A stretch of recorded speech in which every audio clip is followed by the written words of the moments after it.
What's up, y'all? I'm out here at the range, as you can see behind me, on a cool, breezy day. The sun is out nice and bright, but it sure ain't doing a whole lot to warm things up today. We hovering around the 40s right now, high 40s. I think we're supposed to hit 50 today, but unfortunately, I'll be gone by the time that happens. But it hadn't kept me from getting some good testing done out here today. I've got one more thing planned, and it should be an interesting 357 SIG versus 40 Smith & Wesson test. So, of course, you know I've got the jelly contraption set up with a couple of chronos and 2 blocks of gel. Now, I've done 2 tests in these, both of them really interesting tests, so I'll leave some links up above if y'all want to check those out. Plenty of room on this front side. You can see they both behaved and stayed on the back, so I got this whole front channel to get this one done. Using my heavy clothing barrier, of course, has got the layer of denim, fleece, and 2 layers of cotton t-shirt. And what I got for this one is a couple of the top dog defensive rounds, the Federal Premium HST. I've got them in 40 Smith & Wesson and 357 SIG here. Now, y'all know I've tested both of these separately in the past, probably against some other stuff, but I hadn't ever put them head to head. I've had several people ask me to do a 357 SIG versus 40 Smith & Wesson HST.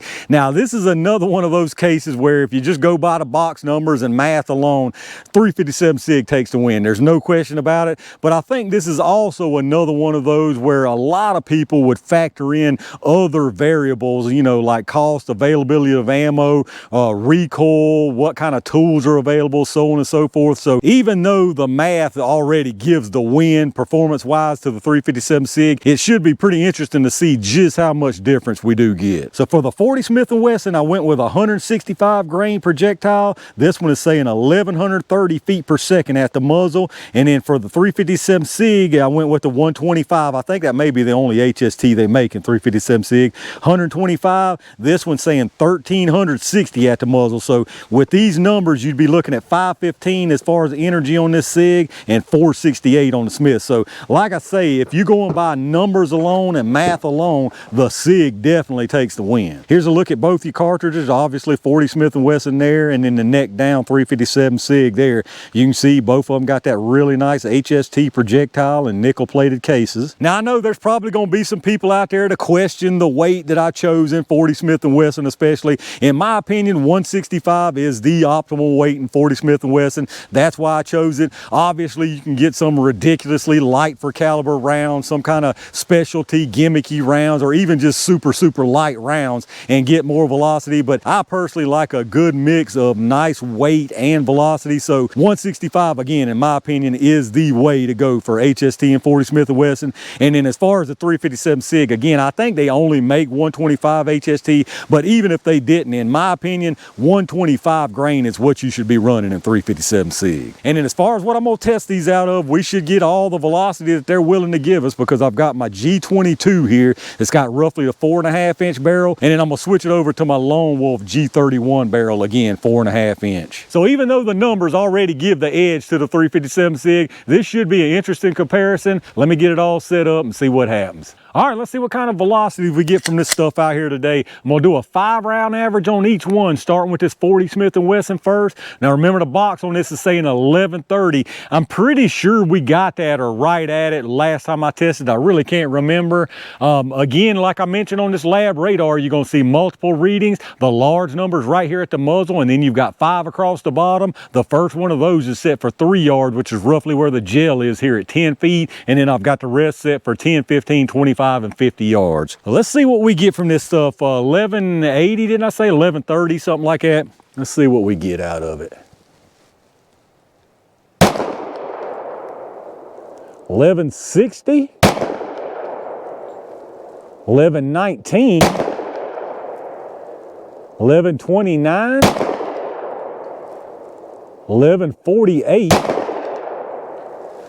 and 1143. So we definitely hit the box velocity. Let's check out the average. All right, we did have at least one dip down a little bit low, but our 5-round average there was 1140 feet per second. We had an extreme spread of 41 with a 16.1 standard deviation. So good velocity out of it, pretty much what they're claiming on the box. Let's get it reset and check out that SIG. All right, let's see what this 357 does. We're looking for 1360 on this one right here.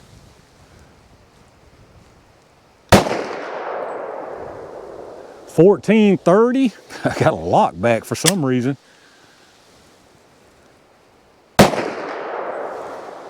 Getting a lock back every time for some reason. That's weird. 1431. Strange. I don't know what's up with that. 1438. 1420. I mean, it's doing it every time. I'll have to check out. I don't know. I'll have to check that out.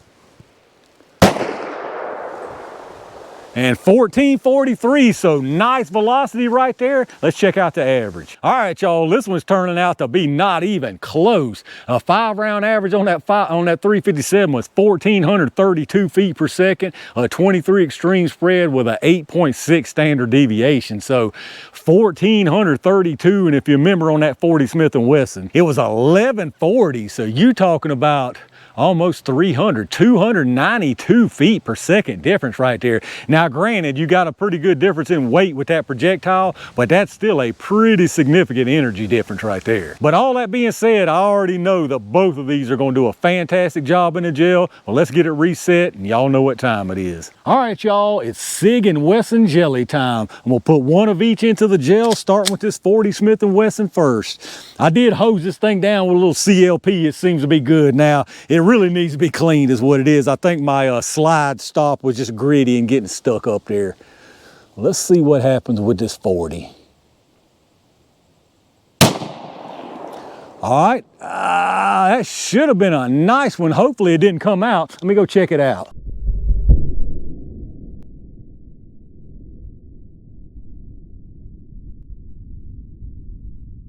All right, well, looking fantastic down there so far. No surprise. I'm sure this 357 is just gonna kick it up a notch. All right, that should have been another beautiful placement. Let's go check his stuff out.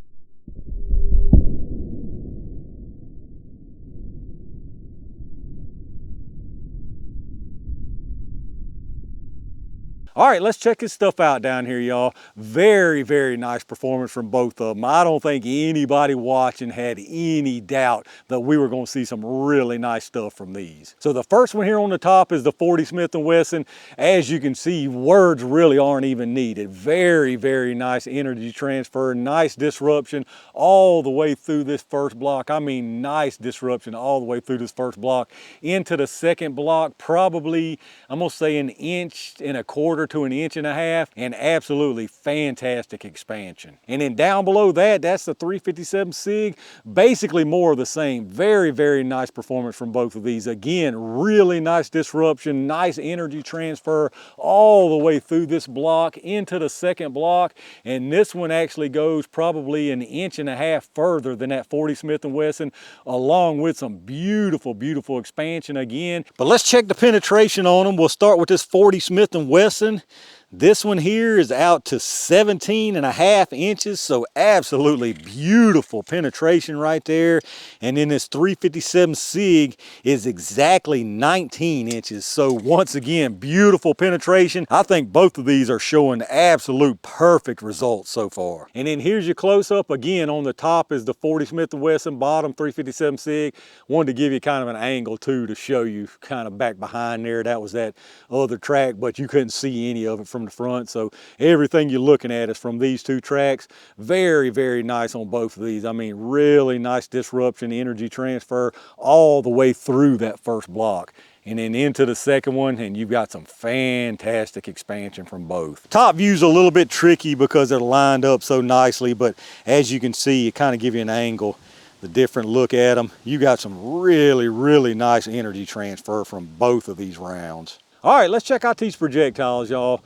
Really, they're HSTs. I mean, that's almost all you need to say. These things did a perfect job, absolutely perfect job. 40 Smith & Wesson right here, 357 SIG right here. As you can see, they expanded big time, buddy. Got every bit of expansion that they needed to get. This 40 Smith & Wesson didn't expand quite as far, obviously, because it didn't have the velocity and it was a heavier projectile, but still absolutely beautiful, perfect performance from both of these rounds. But let's get our measurements and see how they're doing there. So the 40 Smith & Wesson started at 165, and it's at 165.1, so absolutely nothing lost there. This SIG probably lost a few crumbs just by looking at the lead.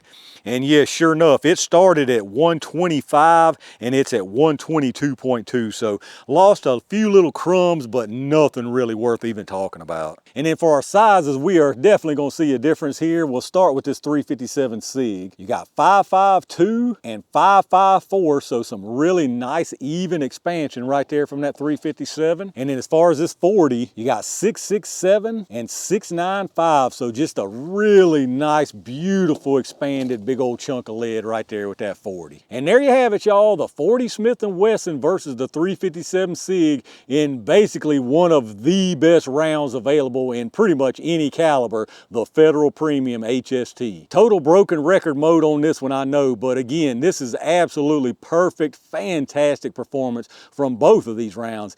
You know, as far as which one is the winner, again, if you're going just based on performance numbers alone, which y'all know I'm a numbers guy, the 357 SIG wins. There's no doubt about it. There's really no argument. There's no debate about it. If you're talking pure performance, the 357 SIG absolutely wins. Now, that being said, this is actually one of the cases where I would go with this other round instead of the one who got all of the number performance win, because if you told me that I had to choose one of these calibers, 357 SIG or 40 Smith & Wesson, and that's all I could have forever, just those calibers. Now, I could have any of the tools I wanted, any of the rounds I wanted, but if you had to only have one of those calibers for the rest of your life, it would absolutely be 40 Smith & Wesson for me. And it's not even a second thought, not even a hesitation.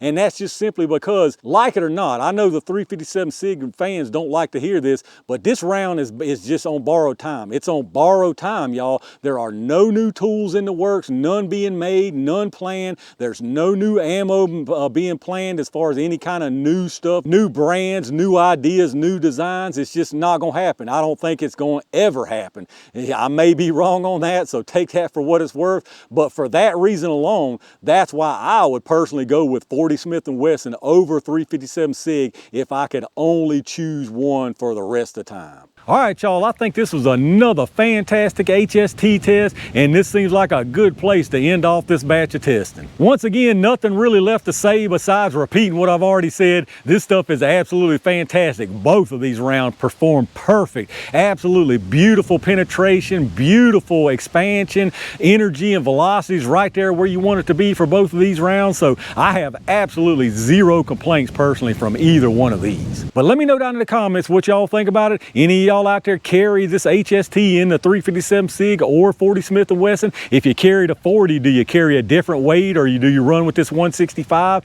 If you do carry one of these, or even if you don't, what do you think about the performance you saw out here today? And if you had to pick one based on that scenario that I gave, where that's all you can have that caliber only. Now you can have any tool, any ammo you want for it, but only that caliber. Which one would you choose in that case? If you did enjoy the video, make sure you reach down and hit that thumbs up button, subscribe to the channel, and make sure you've got those notifications on so you get notified when I upload stuff. Reminder again to check out those affiliate links in the video description. Anything you get after hitting those links, I get a kickback from them towards the channel, so I really do appreciate that. Big thanks again to all my Range Gang members and every single one of y'all for supporting the channel. I got some good stuff done out here today and some really interesting stuff planned, so stay on the lookout for that. And in the meantime, stay safe, stay prepared, and I'll see you soon.